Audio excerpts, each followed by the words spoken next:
of A.B. Corlin and Associates. You know, Paul, you and I have done some very, very interesting interviews over the last day and a half or so, but I've got to tell you, I feel truly honored right now because one of my heroes, how can a 60-year-old guy have a hero, Congressman? But one of my heroes, Congressman Ron Paul, who Jay Taylor, a frequent guest on our show, was kind enough to introduce us to 5 or 6 years ago, is here right now. We're chatting with him. Congressman, it's great to have you. Thanks so much for being here. We appreciate it. Thank you. It's real nice to be here. Let's talk a little bit to begin with. Let's talk a little bit about your opinion about the future strength of the U.S. economy and how gold, other precious metals investments plays into that.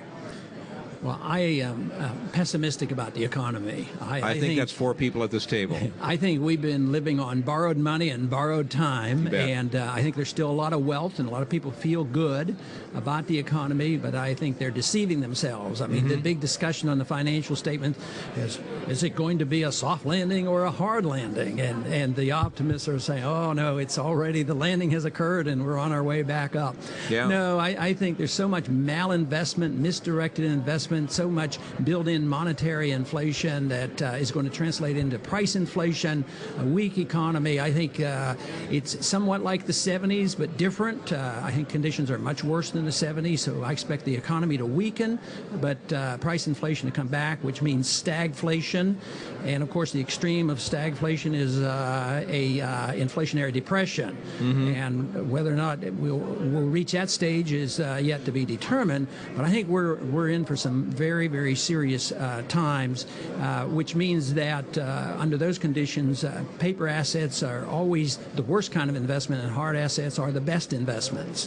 And it's been a long time when we've seen a full cycle of good times for hard assets, but I believe the last 5 years has been we've seen the beginning of that, and I think that's going to continue. My goal has been to try to set an example where I can show that you can stick to those principles and get reelected, and so far so good. We've been able to do that. And it is true, it isn't always easy. For instance, prior to the district I have now, it was 90% agriculture. I had 21 counties, and it was essentially all farmers. But I never voted for farm subsidies. And you still got reelected? And got reelected. How do you explain that? By being upfront with them, and the truth is that they haven't benefited that much by subsidies. I said, well, you know, if the subsidies have helped you, and we've had them for 70 years, why aren't you all rich? And the family farmer's still struggling. I said, all the funds are going to the corporate farmers. Exactly. And then I play on their true beliefs. You know, property rights, inheritance taxes, federal regulators coming on their property, and they say, oh, that's right, Second Amendment, you know, Texas farmers. So they say, you know, they all of a sudden found out that they agreed with me on a lot of issues, but it's the organizations, whether it's the AMA in medicine that never really was a supporter of mine, or whether it's the farm unions. They don't support the small farmers. They become politicized. They become part of the system. And that's what a lot of politicians don't realize. They see, aha, the farmers organization doesn't support this bill, so I have to vote for it, or they'll be after me. And I think they sometimes are just lazy. They don't want to go home and explain it, you know, and tell the people why they've done such a thing, certain things. I guess I would like to ask the congressman whether he thinks there's going to be any policy shift on the monetary front. Congressman Paul is on the House Finance Committee, I guess it is, with the new Fed chairman. I'd just like to get his remarks if he thinks it's going to make any difference, or if there will be, if Mr. Bernanke may be more inflationary than Mr. Greenspan, even, who was a great inflationist. Yeah, there probably won't be any significant change. The important thing to remember about monetary policy, it's more secretive than the CIA. I can find out more information from the CIA, which is very secretive, than I could from the Open Market Committee. I can't attend that or find out, and they don't allow us to know what's going. I mean, that's an interesting comment on our system. Yeah, because there's a lot more money. There's a lot of money wasted in the CIA, and it gets us into a lot of trouble. But the big money, all the money in the country is manipulated by the Federal Reserve. But on monetary policy, now the new chairman, Barney Frank, told me that he says, I'm looking forward to it because you and I can work together in checking up on the Federal Reserve, which he's more than a Republican would do. So I'm encouraged by that. But Barney Frank is a liberal, and he wants the Fed to have lower interest rates, as a liberal would, and not understanding the whole issue. But where I think we'll make inroads is on more transparency. I think that we might be able to at least publicly pressure the Fed and maybe the working group on financial markets, find out what they're doing, and maybe at least put pressure on them to tell us how central bank coordination is used. I think that's a big secret that nobody even talks about, but I think that's very big. This central bank coordination, and of course the financial markets, the working group on financial markets is big. And here we have Bernanke who talks about transparency. So the first thing he does is takes away transparency. He doesn't even allow us to know what the money supply is doing.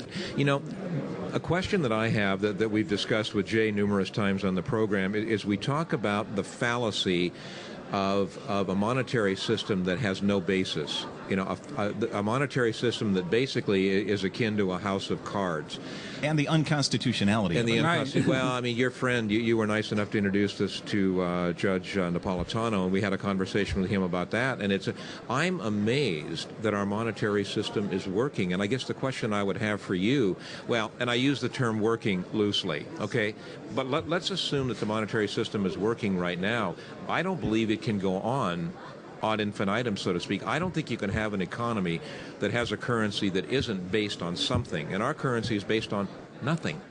Well, it's based on an illusion and a false trust, and it can't continue because the trust will eventually be lost. But Mises taught in Human Action that all money originates in the marketplace, so it has to have real value. And the dollar did originate. It originated as a silver dollar and had real value, and there was gold and silver, and throughout the 20th century that was undermined until it was finally totally destroyed in 1971. Right. So we've had this total fiat dollar since 1971. You say, well, why didn't it end? Why did it last for 35 more years? Well, it was because of the origination. There are still members, believe this or not, there are still members on the banking committee that believe that the dollar is backed by gold. You've got to be kidding. No, I'm not kidding. They still do, and they're very disinterested. But they'll come and say, "Isn't the dollar backed by gold?"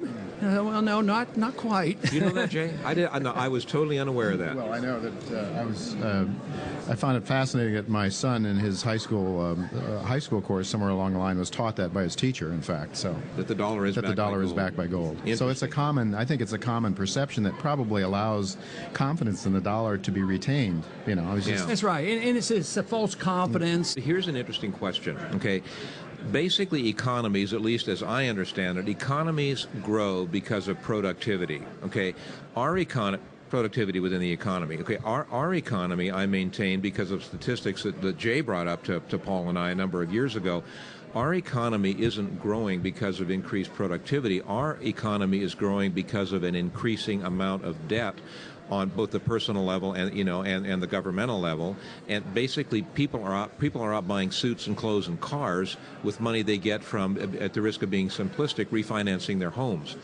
That can't go on forever. What's going to happen in the next 5 years? Well, when the government gets involved and they run up this debt, and then it's put out in the economy, the debt eventually gets so high that it's not repayable, and our debt is not repayable. Of course not. There's going to be a default, but they won't quit writing checks. They're going to continue to create the credit, and they still remember very well, and you remember the conversation between Bernanke and Friedman, that it was the Fed's fault because they didn't print enough money in the Depression, rather than understanding that it was the Fed printing too much in the 20s.